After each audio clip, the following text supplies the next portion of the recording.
Bienvenue à tous sur le Wrestling News, l'émission qui résume en une journée les actualités de catch de la WWE, de la TNA, de la ROH et de toutes les fédérations partout dans le monde. D'ailleurs, on va parler 100% WWE, puisqu'on parlera d'abord de Josh Bradle. Alors vous ne savez pas ce qu'il c'est, eh ben je vais vous le présenter. Ensuite, on parlera des résultats de WWE SmackDown et on terminera avec la première diva à la WWE, la diva originelle, Sunny. Bon allez, maintenant on commence bien sûr avec Josh Bradle. Alors, vous n'allez pas vous cacher, si je vous dis Josh Bradle, vous allez me dire, c'est qui ce guignol? En fait, eh bien ce guignol, si je vous dis Bronson Matthews, bah là vous allez me dire, ah oui, c'est le lutteur qui se trouve à NXT et qui a lutté, donc Bradle c'est le mec qui a gagné à Tough Enough. Ah oui. Ou alors vous allez me dire, j'ai un jeu d'acteur de merde, et vous allez sans doute me dire, c'est qui ce guignol? Et finalement, eh bien moi, tout ce que je peux vous répondre, c'est que ce guignol en question est un vrai guignol, puisque Josh Bradle vient sans doute de se faire remarquer de la pire des façons. En effet, plus que la qualité in-ring, plus que le mix skill, la règle la plus importante quand t'es un minot, c'est le respect des autres et surtout des anciens. Et ça, Bradle vient littéralement de le bafouer. En effet, lors du show de cette semaine à Raw, où les Social Outcasts étaient là, il s'est permis sur Twitter de les baptiser les hashtags Social Jobbers. Et forcément, ce tweet, il est un peu mal passé aux accusés déjà, les Social Outcasts en eux-mêmes, mais pas seulement. En effet, même s'il a été effacé par la suite, beaucoup de superstars tels que Kevin Owens lui ont répondu d'ailleurs de respecter ses pairs. Des rookies de NXT l'ont très mal pris, des officiels également l'ont très mal pris, considérant ses propos carrément de l'irrespect. En effet, les Social Outcasts ne sont pas les premiers de la carte, mais leur travail vaut leur place, surtout quand on sait que Bradle a obtenu sa place grâce à, non pas au talent, mais grâce à Tough Enough, émission de télé-réalité, et donc un contrat à 250 000 $ grâce à ça. Enfin bon, comme l'a dit Stardust sur Twitter, Josh Bradle va avoir du mal, à se chanter dans le vestiaire avec ce qu'il vient de dire. Après bon, les erreurs sont humaines et le pardon peut avoir lieu si jamais le dialogue est dans les parages. Allez, on continue bien sûr avec les résultats de WWE SmackDown. C'est Chris Jericho qui a ouvert le bal, qui nous a parlé des événements à WWE Raw, et il est toujours convaincu qu'il battra tout le monde, il nous sauvera et remportera donc le Royal Rumble match. C'est-à-dire que les New Day sont venus pour nous parler de l'assassinat de Francesca orchestré par Chris Jericho. Justement, ce dernier les chambre, en plus se chambre également sur leur look, la licorne, etc. Malgré toute cette provocation, pas d'attaque entre les deux, puisque oui, les New Day ont un match à 6, et malheureusement, ils échouent face à Dolph Ziggler et les Usos grâce à un triple super kick. Le second match oppose Becky Lynch à Alicia Fox.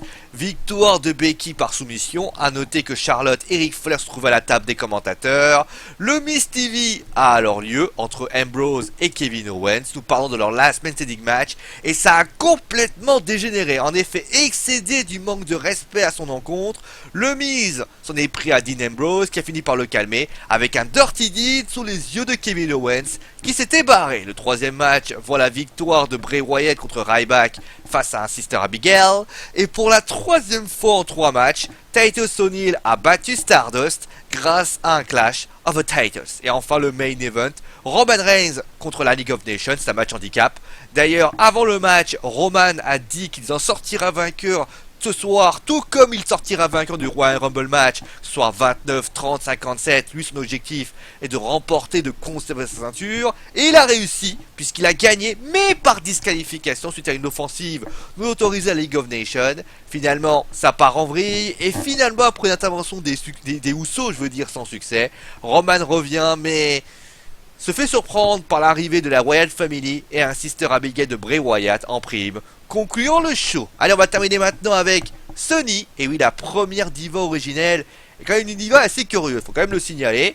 Et oui, normalement quand vous êtes diva et que vous êtes quand même Hall of Famous, vous vous dites, vous prenez votre retraite, vous appréciez votre statut et tout va bien. Mais finalement non, comme l'a indiqué TMZ, elle a vendu sa bague d'introduction Hall of Fame, mais plus grave que ça, elle pourrait accepter d'être une actrice pour film pour adultes, en fait en clair actrice porno, pour le compte de la compagnie Vivid Entertainment, pour la modique somme de 100 000 dollars. Et en plus de ça, parce que tout le monde est assez sympathique, en plus de pouvoir avoir 100 000 dollars, en plus de récupérer la bague aussi, parce qu'il faut qu'elle lui file la bague, en plus de ça, elle pourra faire crac-crac avec qui elle veut dans une sextape de 90 minutes. D'ailleurs, on va l'apprendre aujourd'hui. La principale intéressée a répondu. Elle est sacrément contente de l'aider. Le seul souci, c'est que bon, pour elle, 110 000 dollars, c'était pas assez. Mais finalement, on a eu la réponse. Sony a accepté. Alors, je sais pas si a accepté beaucoup plus ou pas.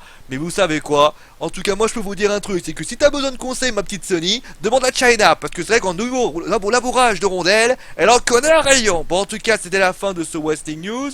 Je vous rappelle qu'en ce moment, alors je vous en parle, peut-être verrez-vous le Wrestling Show. Et oui, le Wrestling Show Royal Rumble. Il y aura toute la Dream Team de Geek and Sport qui sera là pour nous parler bien sûr des différents matchs qui seront présents. Ça a débuté à 21h30. Allez, n'hésitez pas à aller venir nous voir, à nous donner vos conseils, vos avis, vos pronostics. Peut-être que vous serez premier. Pour l'instant, c'est Blockkick qui est premier. On espère qu'il sera peut-être détrôné un jour. Nous, on se retrouve donc lundi en tout cas pour les résultats du Royal Rumble. Et oui, les résultats du Royal Rumble qui tomberont. On parlera également d'ailleurs de Tyler Breeze, qui lui va pas très bien, et on t'aidera peut-être avec Finn Balor. Bon, sur ce, prenez soin de vous, passez un bon week-end. On rappelle le Wrestling Show ce soir, et prenez soin de vous, et ciao tout le monde.